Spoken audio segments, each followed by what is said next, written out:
Bem-vindos ao Mala Diplomática, um podcast do Instituto Diplomático do Ministério dos Negócios Estrangeiros. O meu nome é José de Freitas Ferraz e sou o diretor do Instituto Diplomático. Neste espaço vamos conversar com diplomatas e outras pessoas ligadas à política externa para conhecer melhor tanto as suas experiências de vida como diversos temas da política internacional.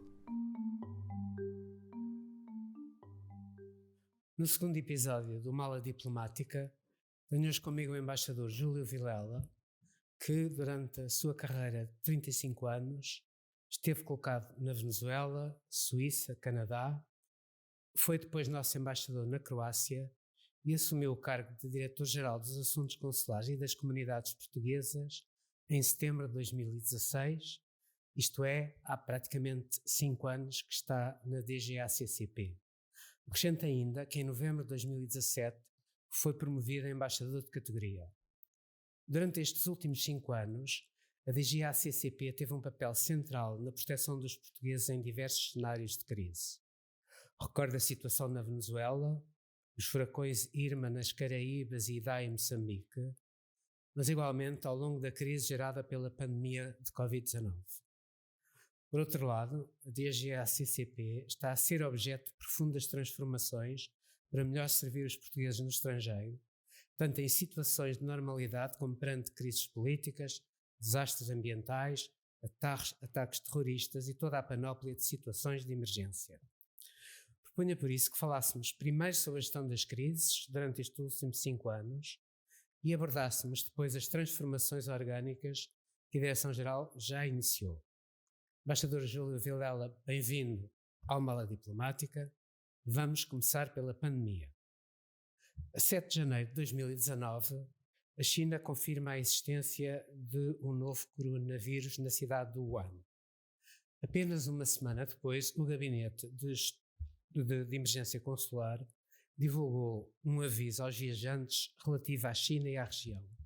Como é que vocês conseguiram reagir tão depressa numa altura em que ninguém praticamente previa a gravidade da crise? Muito obrigado pelo convite, é um gosto estar aqui. Aquilo que nós fizemos foi monitorizar com rigor o que estava efetivamente a passar-se na República Popular da China, com base nas informações prestadas pela nossa Embaixada. Imediatamente nos apercebemos de que poderíamos estar perante um acontecimento de grande escala e procurámos monitorizar a situação, como eu disse, diariamente, e razão pela qual o aviso apareceu com alguma rapidez e também nos preparámos para iniciar um processo de eventual retirada de nacionais em Wuhan. Sim. Não, isso foi rápido, foi apenas uma semana o tempo de reação. E depois, a 28 de janeiro, ainda bastante antes da OMS declarar a emergência e de declarar a pandemia, que só foi declarada em março, segundo me lembro, a Direção-Geral decide repatriar os portugueses que se encontram em Wuhan, aproveitando um voo que foi organizado pelas autoridades francesas. Como é que se processou essa operação?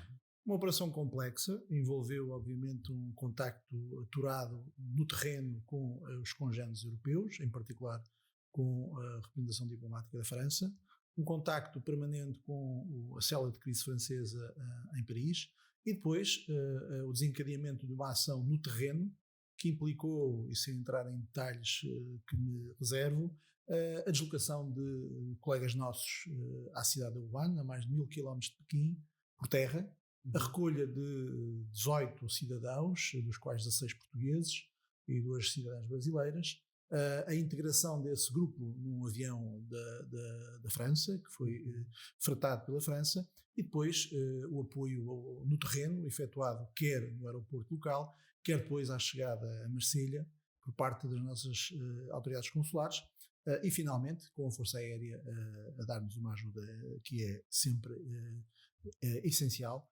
recuperar estas pessoas e trazê-las até Lisboa. Uma operação delicada, uma operação discreta, mas uma operação coroada com pleno sucesso e que assentou sobretudo em grande colaboração, espírito de sacrifício e capacidade de interagir com os portugueses. Situações deste género, em que os nacionais estão perante grande stress, grande tensão, são situações que requerem muito cuidado na mensagem que se transmite aos próprios e nas esperanças que se dá. E foi isso que fizemos, com todo o êxito, e a nossa equipa atuou plenamente no terreno.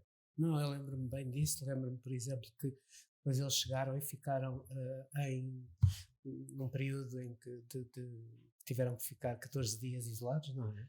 Ficaram aqui isolados, com Sim. as autoridades médicas portuguesas a dar-lhes o apoio indispensável. É preciso recordar também que uma equipa do INEM voou até a França, no avião da Força Aérea Portuguesa, no 630, e portanto tudo foi coordenado para que chegassem bem, fizessem o seu período de isolamento sem problemas e regressassem à sua vida normal, alguns dos quais provavelmente já regressaram até ao ano neste momento. Nos meses seguintes ficou claro que o Covid-19 não era, digamos, um fenómeno unicamente do Wuhan, mas que se estava a tornar e iria afetar o mundo inteiro e, portanto, tinha digamos, reflexos internacionais graves e grandes. Como é que nós nos adaptamos, digamos, à nova situação, tendo em conta que provavelmente, e como veio a acontecer, tivemos que trazer portugueses de outros sítios do mundo? Nós tivemos que assumir que estávamos perante uma situação de natureza muito excepcional, uma crise que se antevia como prolongada e perante uma situação em que, tendo acontecido de uma forma repentina, milhares de cidadãos de todo o mundo, e portanto também portugueses, estavam em pontos diferentes do mundo com uma eventual necessidade de retirada desses locais. E à medida que, à semelhança do que acontece quando no deserto nós vemos uma nuvem aproximar-se de uma tempestade, também aqui nos apercebemos de que o processo de aproximação à Europa ia decorrer de uma forma célere, e aquilo que fizemos foi montar, entre março e maio do ano passado, no Ministério dos Negócios Estrangeiros, uma célula permanente de crise, que funcionou 24 sobre 24 horas, mas que foi reforçada no que toca à capacidade operacional e de resposta, seja a pedidos de informação, telefonemas, comunicações eletrónicas, que milhares de portugueses nos fizeram chegar. Isto só foi possível pelo grande esforço conjunto feito dentro do Ministério. Todos os serviços, sem exceção, colaboraram de uma forma total, de uma forma imediata, e em pouco mais de 48 horas montámos uma linha telefónica específica para este caso, uma linha de e-mail específica para este caso. Tivemos equipas no Ministério a trabalhar de uma forma permanente e conseguimos criar laços essenciais de comunicação, mais uma vez, o que é essencial numa crise, com os portugueses, com uma agência de viagens que trabalha para o Ministério, que facilitou arranjar viagens para aqueles que estavam parados em certos pontos do mundo. Foi possível articular, em sede do Serviço Europeu de Ação Externa, a retirada de portugueses em voos que funcionaram com o apoio do Mecanismo Europeu de Proteção Civil. Mas nós organizámos também voos. Independentemente daqueles que também organizámos. Portanto, já lá iria chegar. Sim. Para além de mais de 100 voos onde foram transportados centenas de portugueses que foram organizados pelos Estados-membros, nós próprios tomámos a iniciativa de efetuar vários. Estou-me a lembrar em concreto da deslocação de um avião a Dili para recuperar o pessoal de cooperação e os professores do ensino português que lá estavam, a deslocação a Lima, no Peru, para retirarmos mais de 200 nacionais e cidadãos da União Europeia, e depois voos que fizemos junto da República da Guiné-Bissau, junto de Cabo Verde, e que permitiram extrair São Tomé também, que permitiram extrair um conjunto de cidadãos portugueses. Fizemos aqui uma ação, eu diria, conjunta com as companhias aéreas. Tivemos iniciativa de fratar voos num caso, tivemos a possibilidade de cooperar com companhias aéreas para fazer voos de recuperação nacionais nos países que mencionámos, incluindo também o Brasil, e por isso mais de 6 mil portugueses regressaram durante este período de tempo a Portugal, embora nós acabamos por estimar que o número poderá ser muito maior se tivermos em conta que, à medida que foi possível retomar alguma operação aérea, obviamente que os nacionais portugueses também recorreram a esses mecanismos. Claro. Mas, portanto, a dimensão da crise foi grande, foi prolongada, foi desgastante, mas foi concluída com sucesso ao fim de 2 meses e meio de operação. Na realidade, a crise de Covid-19 foi diferente de todas as outras, das anteriores que nós tivemos que gerir. Todas as outras são claramente diferentes desta. O que é que nós estávamos habituados a ter que tratar e como tratar? Situações de extraordinária emergência e às vezes de gravidade elevada, provocadas por alterações climáticas, provocadas por desordem de ordem pública em determinados países ou até, infelizmente, por atentados terroristas. Eram, digamos, eventos que se consumiam em pouco tempo, ou seja, tinham o seu início e o seu desenlace ocorria ao fim de 2, 3, 4 dias. Aqui tivemos algo diferente. Tivemos algo que, para além de ter uma raiz muito diferenciada, natureza de saúde pública, internacional, arrastou-se durante muito tempo.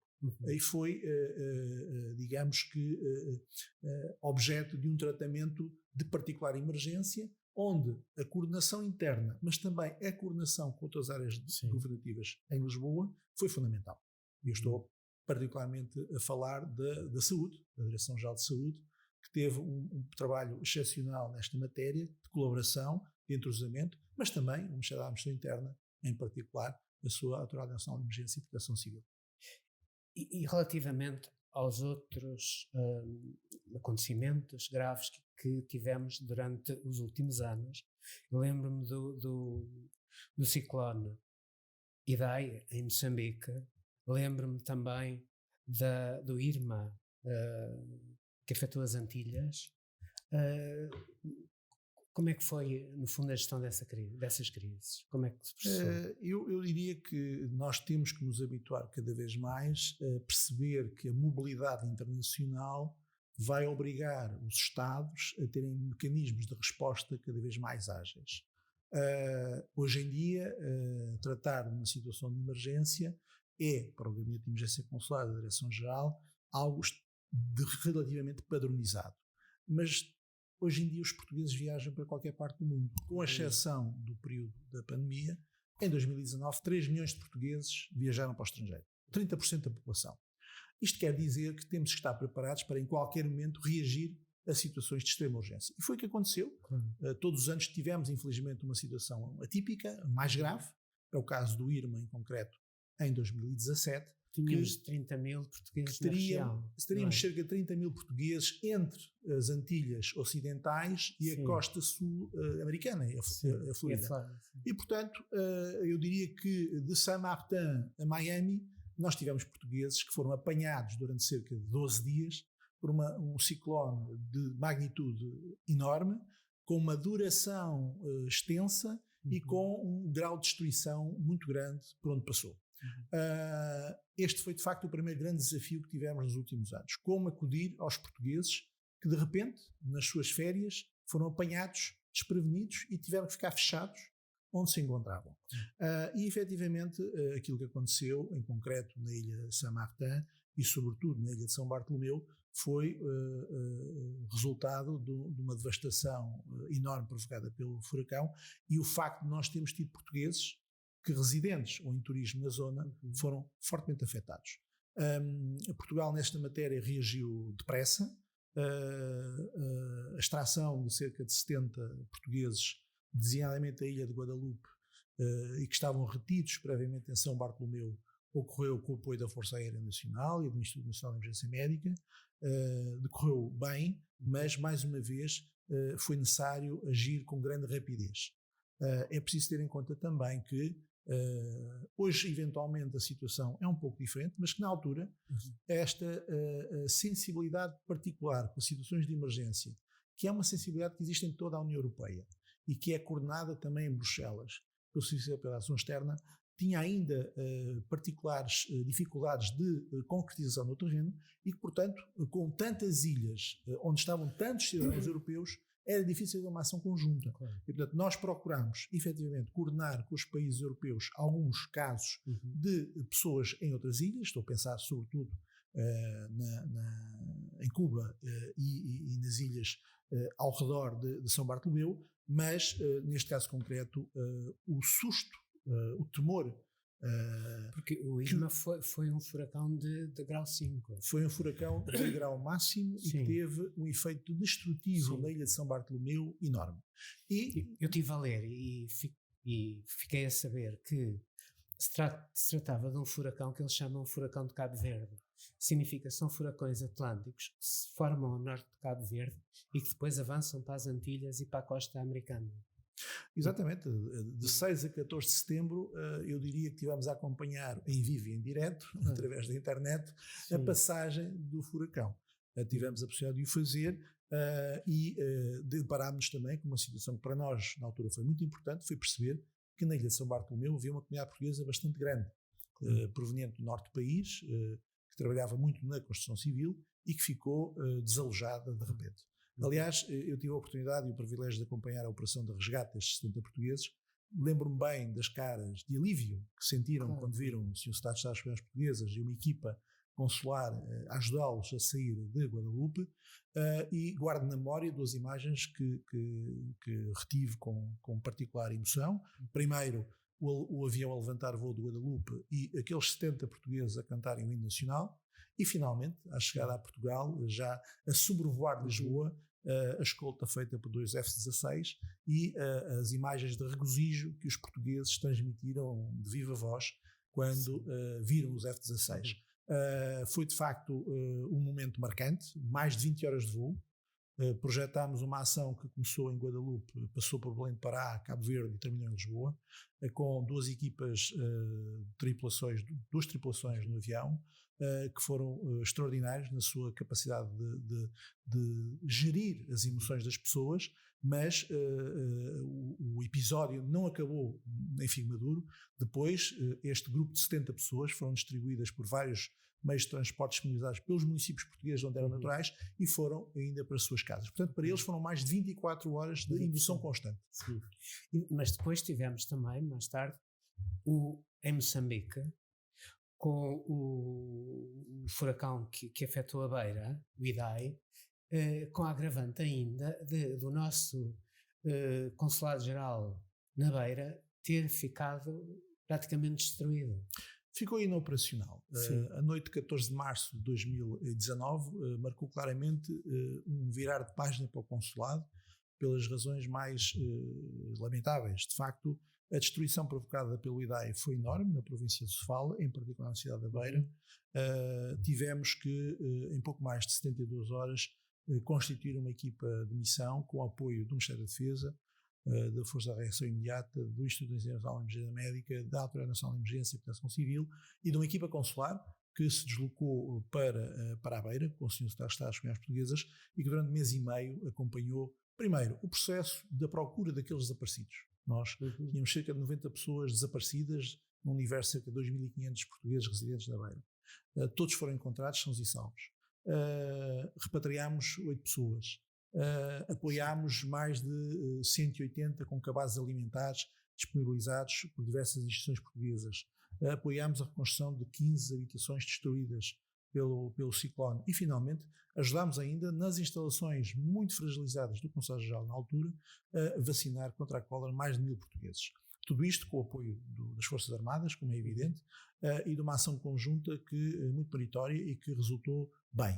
A verdade é que o ciclone devastou fortemente a cidade da Beira, mas eu, passado algumas semanas da primeira deslocação de uma equipa consular, foi reforçada mais tarde, a verdade é que desloquei-me à Beira e ali encontrei imagens que também não esquecemos, é que apesar do sofrimento, apesar da destruição, apesar da calamidade que se avançou para a cidade, os olhos dos moçambicanos sorriam. As pessoas tinham uma postura muito positiva.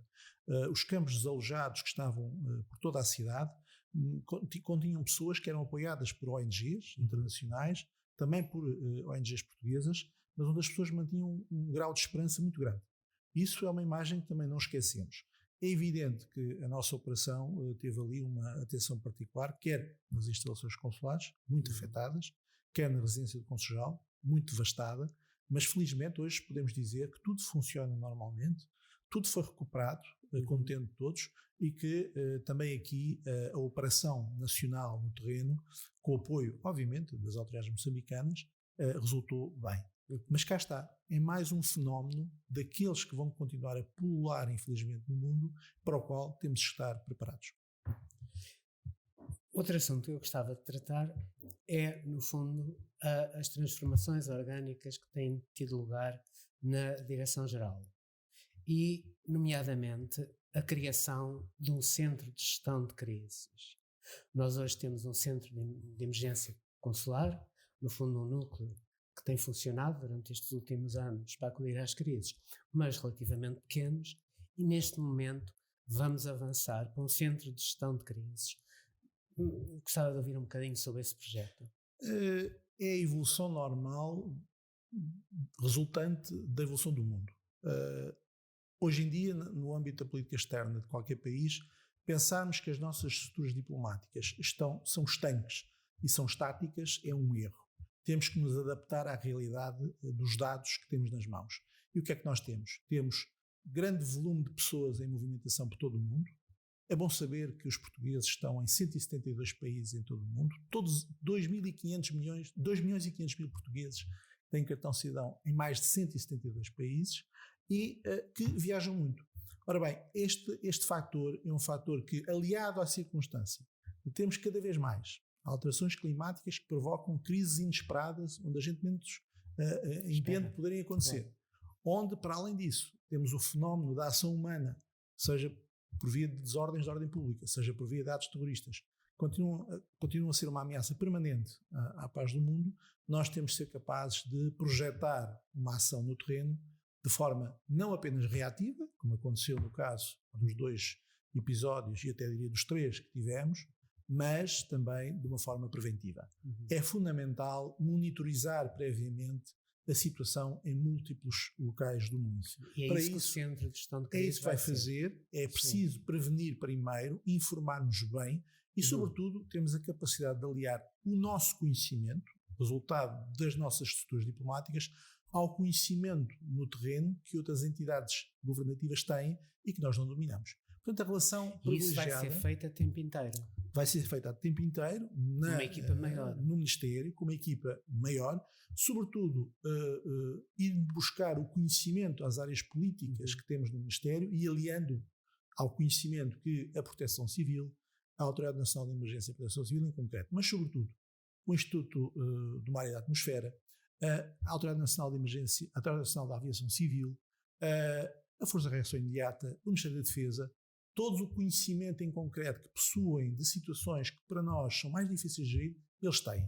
Temos que criar aqui, de facto, uma mole de informação partilhada. Claro. E agir, quando for o caso, no estrangeiro. É preciso ter em conta, por exemplo, que é o Sr. Ministro dos Negócios Estrangeiros, é o Ministério dos Negócios Estrangeiros, que em situações de crises graves tem a competência para determinar o acionamento do Plano Nacional de Regresso. E, portanto, nós temos uma responsabilidade acrescida, mas não temos os meios necessários para sermos, por nós próprios, capazes de prevenir, de monitorizarmos, de antevermos o que se vai passar. E temos hoje em dia um caso muito evidente na nossa comunicação social e bem conhecido, o que está a passar na ilha de Palma, em Espanha. O vulcão, de facto, teve a erupção que se conhece, mas estava já em objeto de monitorização, quer para as autoridades espanholas, mas também a ser acompanhado pelo nosso Instituto do Mar e da Atmosfera. Este é um exemplo evidente de que nós podemos antecipar aquilo que vai acontecer numa situação deste tipo. Mas o Centro de Gestão de Crises vai ter um núcleo maior de funcionários a distrito. O Centro de Gestão de Crises vai absorver o Gabinete de Emergência Consular, os seus meios humanos, e será ativado com graus de importância maior à medida que as crises aconteçam. Portanto, vai buscar funcionários do outro lado. Os outros serviços do Ministério e articulará com serviços externos. Portanto, vai ter, em situações de crises graves, uma mole humana à sua volta, mas também mecanismos diferenciados de monitorização.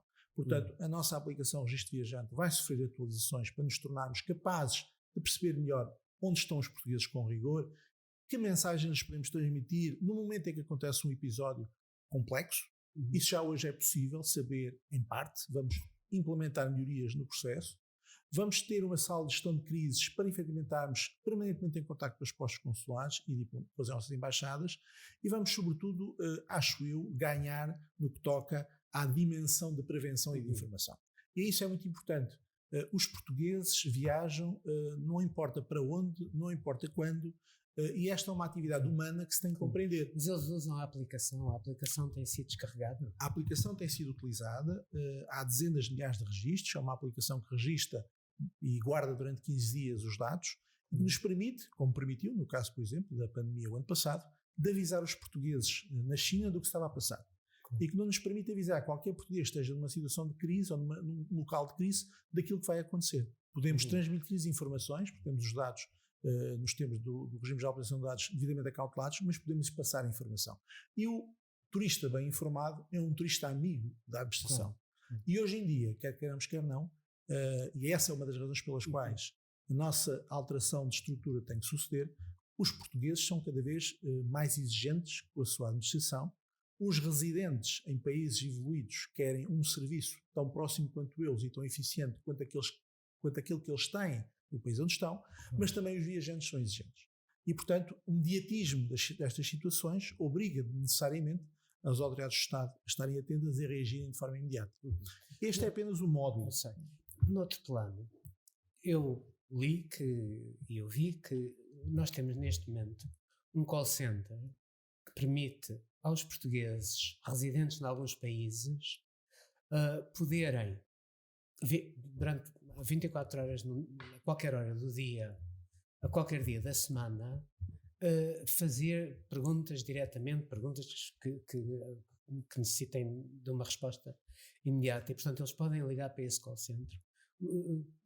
Podiam explicar um bocadinho? Com certeza, esse centro de atendimento consular, assim como centros de gestão de crises, como futuras plataformas informáticas, são parte, ou fazem parte, daquilo que constitui o novo modelo de gestão consular em processo de implementação. Portanto, hoje em dia temos cerca de 700 mil comunicações por via telefónica e por via eletrónica, que desde 2018 foram absorvidos por um call center que funciona já para 9 países na Europa. Portanto, progressivamente e desde abril de 2018 fomos alargando a capacidade operacional de servir a comunidade portuguesa no estrangeiro, do ponto de vista informativo, desde Lisboa. Mão de obra nacional, tecnologia portuguesa, e por isso mesmo também um sentimento português na resposta ao cidadão. E é um call center também multilingue, que funciona neste momento em português, em castelhano, em francês e em inglês. Mas, sobretudo, é uma experiência nova que vai permitir aos postos respirarem um pouco melhor quanto a tarefas de back-office que deixam de ter que se fazer, especialmente do ponto de vista informativo, e constitui um instrumento essencial para a memorização do serviço ao cidadão. É bom ter presente, no nosso entendimento, que o cliente vai exigir cada vez mais simplificação. A fidelização da residência, que hoje em dia ainda é um conceito que o cidadão português no estrangeiro tem, vai progressivamente ser substituída pela fidelização do serviço. Ou seja, o cliente vai querer o serviço, não importa quem o preste. E também não importa quanto ele custe, desde que seja bem servido de uma forma eficaz e de uma forma rápida. E, portanto, ele vai escolher a forma de resolver o seu problema. E por isso temos de estar aptos a transformar as nossas formas de trabalho. Portanto, flexibilizar, simplificar, significa pôr à disposição do cidadão formas mais pragmáticas e mais simples de obter o que necessita. E o CAC, o Centro de Atendimento Consular, é exatamente esse o primeiro instrumento criado em 2018 para apoiar esta transformação estrutural. Não é o único, há reformas legislativas que já estão a decorrer, o novo Regulamento Consular introduz os princípios da simplificação e da modernização do Estado em termos de serviço ao cidadão, cria os centros de atendimento consular, institui as presenças consulares de uma forma totalmente autónoma de Lisboa, ou seja, os titulares dos postos são hoje soberanos em organizar a relação de proximidade com os seus clientes, fazendo deslocar funcionários fora. Quais são os 9 países? Os 9 países neste momento são a Espanha, que começou em 2018, o Reino Unido, o Luxemburgo, a Itália, a República da Irlanda, Malta e a Albânia. Vamos alargar ainda este ano para os Países Baixos, já alargámos também para a Bélgica e esperamos que no final do corrente ano, início de 2022, assumamos talvez o maior desafio que o Ministério vai ter nos próximos anos, que é servir a maior comunidade portuguesa no mundo, que está em França, e portanto este CAC vai alargar-se à França. Ou seja, nós em pouco mais de 3 anos passamos a servir mais de 1,5 milhão de portugueses no mundo por via remota, e eu volto a frisar que me parece muito importante, quando tanto falamos das inovações que ocorrem no estrangeiro, daquilo que constitui trabalhar em Portugal com mão de obra nacional, qualificada, tecnologia portuguesa, ao serviço do português em qualquer parte do mundo. E portanto é isso que permite a um português, nesses 9 países, se necessitar às 2 da manhã de um sábado, saber algo ou contactar o consulado para fazer uma pergunta ou para fazer um pedido, poder fazê-lo a essa hora. É aquilo que o português poderá vir a fazer no futuro. Este CAC é apenas um dos instrumentos da modernização, mas eu recordo que o conceito e o paradigma essencial do novo modelo de gestão consular é servir 7 dias por semana, 365 dias por ano, a qualquer hora do dia, e, portanto, hoje o CAC tem faixas horárias em que funciona, mas o seu alargamento, já a partir de 2023, vai prever a criação de mecanismos diferenciados, que não sejam apenas o operador, que permitam ao cidadão fazer exatamente aquilo que acabámos de comentar. A qualquer hora do dia poderá contactar um serviço que o informa sobre como satisfazer a sua necessidade. Embaixador Júlio Vilela, muito obrigado, muitos parabéns. Muito obrigado. Obrigado por ter ouvido este episódio da Mala Diplomática, um podcast do Instituto Diplomático do Ministério dos Negócios Estrangeiros. Siga-nos no Spotify, no YouTube do Ministério e no portal do Instituto Diplomático.